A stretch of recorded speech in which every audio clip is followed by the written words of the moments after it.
It's your boy Guru in the house, back with another Arsenal news episode. Of course, the transfer window comes up with before the transfer window opens. A lot of transfer rumors coming in. So, here's a small disclaimer. I actually post. I have to say it. So, who wants to join our channel for daily Arsenal stuff, news stuff, transfer stuff, discussions, whatever it is. So, if you want to be a part of it, very simple. You got to understand that transfer rumors run 365 days a year. Always don't go for the thumbnails, don't go for the titles, go for the video. Watch the whole damn video. If you don't get anything, comment and ask me if you got anything. Any doubts will be cleared. So until anything is comunicado official in my community tab, until then nothing is confirmed. So please understand that. So that's the only disclaimer I've got. And without any further ado, let's just get into the business end of the season. So congratulations to Arsenal prospect Hubert Grasic. Now he's a goalkeeper by profession, and he's actually signed his first Arsenal contract. Well, congratulations. I'm pretty much sure this lad is definitely going to bring in some really positivity into the club. Yeah, I'm just saying it because I just have to. Moving on. So talking about Mohamed Ihatran, now Arsenal are actually going in for Mohamed Ihatran according to Fichajes.com. Yes, they believe that Arsenal want to re-sign young values where they can cement their future. The Arsenal team has been away from the top positions for several seasons, and from the sports management they know that they will have to do a great job in the offices to reverse this situation.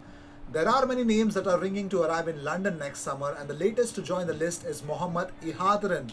The Dutchman is one of the players with the most projection of orange, and his name has already sounded to make the leap to a next great last summer.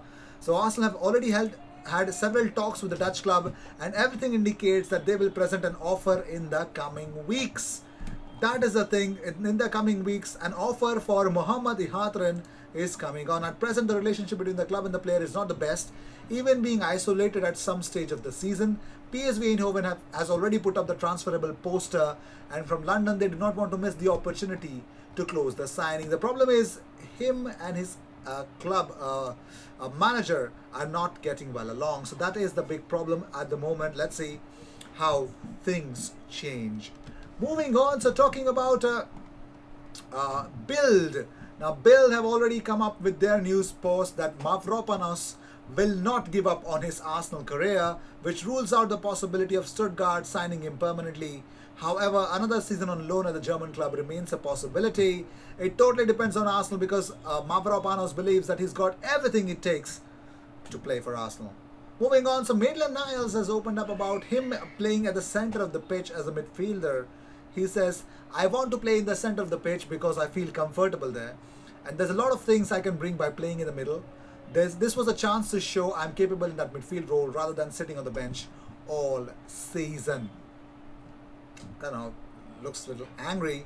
But according to Defensa Central, Zinedine Zidane wants to see Dani Ceballos during pre-season, and if his performance convinces him, he will keep him in the squad at Real Madrid. So it looks like Dani is wanted back at Real Madrid, and things will go on from there. So right now, Dani Ceballos ain't leaving Real Madrid. Well, moving on. So Steve Morrow has left Arsenal. He's already opened up about certain things that he believes. He says that I do worry for the club. That's the bigger statement that he's made. That is the headline. He says, talking about Edu's role and everything, he says, that's a role and a project that I'm very much equipped for, Morrow says in an exclusive interview with Goal. Raul and myself sat down and had some football conversations around the structure of the club and the technical director role. He said I was an internal candidate, but then they went in a different direction, and maybe that was due to who was in place as head coach at the time, maybe Unai Emery. Things don't work out for a reason sometimes, but I think when I got to that point and that did not happen, there wasn't really another direction for me to go in. So that was the part of my decision making and part of the reason why I felt it was the right time to move on. Well, he moved on from it. He says, it does worry me when you have such an attachment to a club because you've spent so long there. You want it to continue to do well, but I definitely do worry for the club now because of the amount of change and transition it's had to go through. for it to continue to be successful and to have success that it did a number of years ago is going to be a tough challenge. It's down to the people there now and the leadership that is currently there to steer the club in the right direction. And I very much hope it can do that. Now he believes that Arsenal have got enough to go back to the top levels. Moving on, so Mikel Arteta has been given some advice before the Olympiacos tie, and it's talking about, actually, I am going to talk about Rio Ferdinand. So he's got some advice. He believes that Mikel Arteta lacks trust in his players ahead of the Olympiacos game. Now, I don't know why he said that. There might be some reasons for it, but he says if Saka is not doing it, Arsenal haven't performed this year.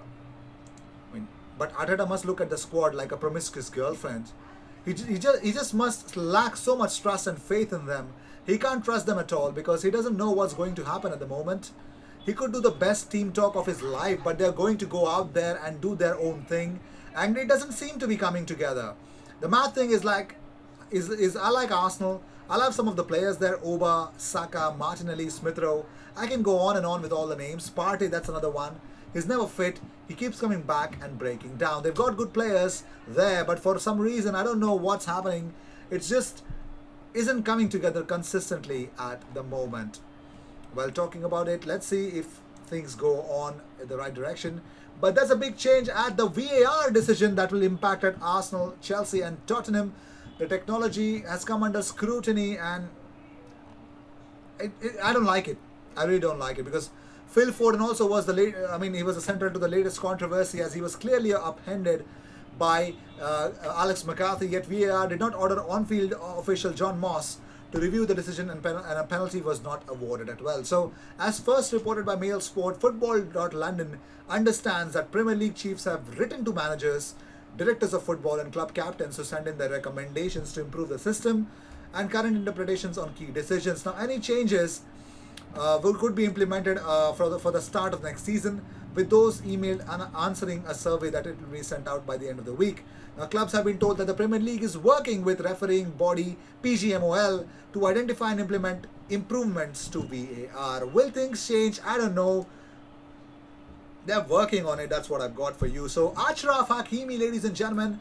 Well, Ronaldo, of course, Ronaldo R9 has agreed with Antonio Conte about Achraf Hakimi amid the Arsenal transfer links. Now, he's opened up about Achraf Hakimi. Now, what is better than getting a stamp of approval from R9 himself? Now, here's what R9 had to say. Conte back in September said, Hakimi is a player with great potential and he was born to play across a five-man midfield and attack down the wing. He must improve in defense, but playing with three centre-backs will allow him to show his qualities. He was an important acquisition in the transfer market, and whilst he must keep working hard, he had a big impact on the match today. I hope he can continue playing like this. Now, this is what R9 had to say. He actually spoke to Gazzetta dello Sport recently. He said, Achraf Hakimi is an extraordinary player. Real were wrong to let him go like that. It is one of Inter's best deals of the last 10 years. Every now and then I think to myself, Ronnie, imagine yourself with Hakimi. We would have been at the indecent speed. R9 comes out in support of Achraf Hakimi. What the hell? What else do you want? That's the biggest stamp of approval. But you got to understand, it requires a different skill set. It requires a different system to make Achraf Hakimi work. Well, Arsenal again try to deploy the back three formation, because if they do, that opens up a lot of avenues for Maitland-Niles as part of the midfielder. A wing back, a part of the 3-4-3 system. I don't know. Moving on, so let's actually share today's training images. You can see Cedric alongside Bukayo Saka talking about something. Pierre-Emerick Aubameyang, and there's push-ups done by Kieran Tierney. Moving on about Hector Bellerin, the forgotten man at the right back position. Is he? Well, another talking about forgotten men. Eddie Nketiah is also in the frame. You can see Martin Odegaard, but Willian in the frame, who's focused well, is Bernd Leno. Yep, carrying the defense on his own, kind of. Here's Rob Holding. Bernd Leno again. Mo Elneny.